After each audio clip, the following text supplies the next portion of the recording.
گوالیاری ایک بہت بڑے اللہ کے ولی گزرے ہیں. یہ ایسے وقت کے ولی تھے جو مستجاب الدعوات تھے. وہ ہستی جو دعا کرتی خالق کائنات ان کی دعا فوراً قبول فرما لیتا.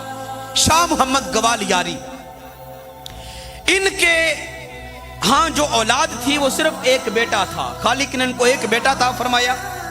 بڑے اللہ کے مقرب ولی تھے، پہنچے ہوئے بزرگ تھے. ہر وقت اللہ کی یاد میں، اللہ کے ذکر میں، اس کی نماز میں، روزہ کے اندر مصروف رہنا. نہ گھر کی پرواہ، نہ بچوں کی پرواہ، نہ کمانے کی فکر. ہر وقت بس اللہ اللہ کرتے رہنا. وقت ایسا آیا کہ ان کا بیٹا بیمار پڑ گیا. بیمار ہوا تو اتنی بیماری لاحق ہوئی کہ قریب تھا کہ بچے کے اوپر موت واقع ہو جائے. جب تک اسرائیل سرانے تک نہیں آیا تب تک بچے کی ماں کہتی رہی کہ شاہ محمد ذرا غور کر کے دیکھو، بیٹا بیمار ہے، اس کی دوائی کا انتظام کرو. شاہ محمد گوالیاری کہتے اللہ کا حکم، اللہ خیر کرے گا، اللہ مہربانی کرے گا، اللہ سے دے دے گا. یہ بات کہہ کر پھر اپنی عبادت میں مصروف ہو جاتے.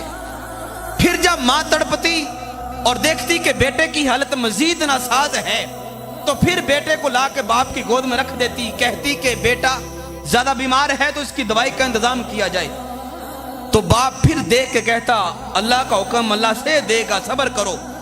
آخر کار کے اسرائیل کے آنے کا وقت آ گیا. این بیٹے کی جان کنی کا عالم آ گیا. بیٹا اتنا نڈھال ہے، اتنا لاغر اور کمزور ہے کہ آنکھیں بند ہو گئی، سانس اٹکنا شروع ہو گئی. جب قدموں سے جان اسرائیل نے نکالی اس وقت ماں کی ممتا تڑپی اور بیٹے کو اٹھا کے باپ کی گود میں رکھ دیا اور کہا کہ شاہ محمد تم تو باپ ہو، مرد ہو، حوصلے والے ہو، صبر والے ہو، تم بیٹے کی موت کو برداشت کر جاؤ گے، لیکن میں ماں ہوں، میں عورت ہوں، میرے اندر حوصلہ نہیں، میرا وہ مقام نہیں جو جس مقام پہ تم فائز ہو. مجھ سے صبر نہیں ہوگا، مجھے میرا بیٹا چاہیے. اس کے دوائی کا، اس کے جو نا وہ صحت مندی کا جو بھی انتظام کرنا فوراً کرو، اسرائیل اس کی جان نکال رہا ہے. وہ باپ جو بیٹھ کے مصلی پہ اللہ اللہ کر رہا تھا، اللہ کو یاد کا اور تسبیح کر رہا ہے، جب اس نے دیکھا کہ بیٹا گود کے اندر آ گیا اور اس کی جان کنی کا عالم ہے اور جان اس کے جسم سے بدن سے نکل رہی ہے، اگرچہ وہ اللہ کا بزرگ تھا، اللہ کا ولی تھا، اللہ کا مقرب تھا، لیکن جب گود میں دیکھا کہ بیٹے کی جان نکل رہی ہے، وہ جو توجہ، وہ جو دھیان، وہ جو لو خالق کائنات کے ساتھ لگی ہوئی تھی وہ وہاں سے ٹوٹی اور توجہ ساری کی ساری پہلے بیٹے کو پر ڈالی. دیکھا کہ بیٹے کی آنکھیں الٹی ہو گئی اور جان آدھی نکل چکی ہے، آدھی ابھی باقی ہے. تو بیٹے کے چہرے سے نظر ہٹا کے فوراً شاہ محمد گوالیاری نے لوح محفوظ کو پر ڈالی. لوح محفوظ کو پر یہ بات لکھی ہوئی تھی کہ یہ جو لمحہ گزر رہا ہے یہ اس بچے کی موت کا لمحہ ہے.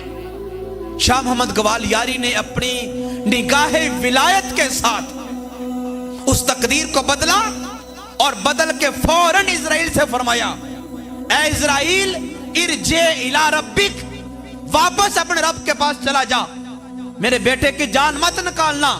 اس نے پوچھا کیوں نہ نکالوں؟ لوح محفوظ پہ تو اس کی جان کنی کا عالم وقت لکھا ہوا ہے. تو فرمانے لگے کہ جا لوح محفوظ پہ جا کے دوبارہ دیکھ، فقط نوسی کا حکم الموت، اس کی موت کا وقت ہم نے نگاہ کر کے یہاں سے ہٹا دیا ہے. ہم نے نگاہ کر کے اس کی موت کا وقت لوح محفوظ سے مؤخر کر دیا ہے. ارجع الی ربک، جا اپنے رب سے جا کے پوچھ لے. اسرائیل وہاں سے واپس چلا گیا اور زمانے میں بڑی بات مشہور ہو گئی کہ شاہ محمد گوالیاری یہ ایسے بزرگ ہیں جو نگاہ کر کے آئی ہوئی موت کو بھی دور کر دیتے ہیں اور تقدیر سے موت کے وقت کو بدل دیتے ہیں. زمانے میں ان کی کرامت مشہور ہو گئی، زمانے میں ان کا نام اور چرچا اور شہرت ہو گئی. بڑا ان کا نام ہوا. جو لوگ اس میدان کے تھے، جو اندر کے حالات کو جانتے تھے اور باطن کی ترقی کے منازل جو ہیں ان سے متعارف تھے، انہوں نے کہا شاہ محمد گوالیاری تمہارے پاس اختیار تھا, تم مستجاب الدعوات تھے, تمہاری نکاح میں تاثیر تھی, جاں کنی کا عالم ہے بیٹے کے اوپر, اگر اس لمحے تم صبر سے کام لیتے اور بیٹے کو راہ خدا میں اس کے سپرد کر دیتے اور اس صدمے کو اپنے دل کے اوپر لے لیتے, جس مقام پہ تم پہلے فائز تھے جو نفس مطمئنہ تھا, اس نفس مطمئنہ سے خالق کائنات تمہیں اٹھا کے تمہارا مقام اوپر بڑھا کے تمہیں نفس راضیہ پہ فائز فرما دیتا. لیکن تم نے چونکہ اپنا اختیار استعمال کر لیا, تم نے اپنی طاقت کا استعمال کر لیا اور اپنے اختیار کے ساتھ آئی ہوئی موت کو واپس پلٹا دیا. رب کے امتحان میں تم ناکام ہو گئے, اس نے تقدیر بھیجی تھی, تم تقدیر کو برداشت نہ کر سکے, اس کی تقدیر کے اوپر بیٹے کی محبت غالب آ گئی, تو جو مقام پہلے تمہارا تھا خالق نے تمہیں اس مقام سے نچلے درجے کی طرف بھیج دیا. اس میدان کے لوگوں نے کہا کہ شاہ محمد گوالیاری تم گھاٹے کا سودا کر بیٹھے, فائدے کا سودا تب تھا جب رب کی تقدیر آئی تھی, تقدیر ہنس کے اپنے سینے پہ لے لیتے, اور اس نے بیٹا مانگا تھا تو بیٹا راہ خدا میں قربان کر دیتے. تمہارے پاس اختیار تھا, اس اختیار کو استعمال نہ کرتے اور رب کی بارگاہ میں سرخرو ہو جاتے, رب تمہیں یہاں سے اٹھا کے مزید ایک درجہ بلند کر دیتا. نفس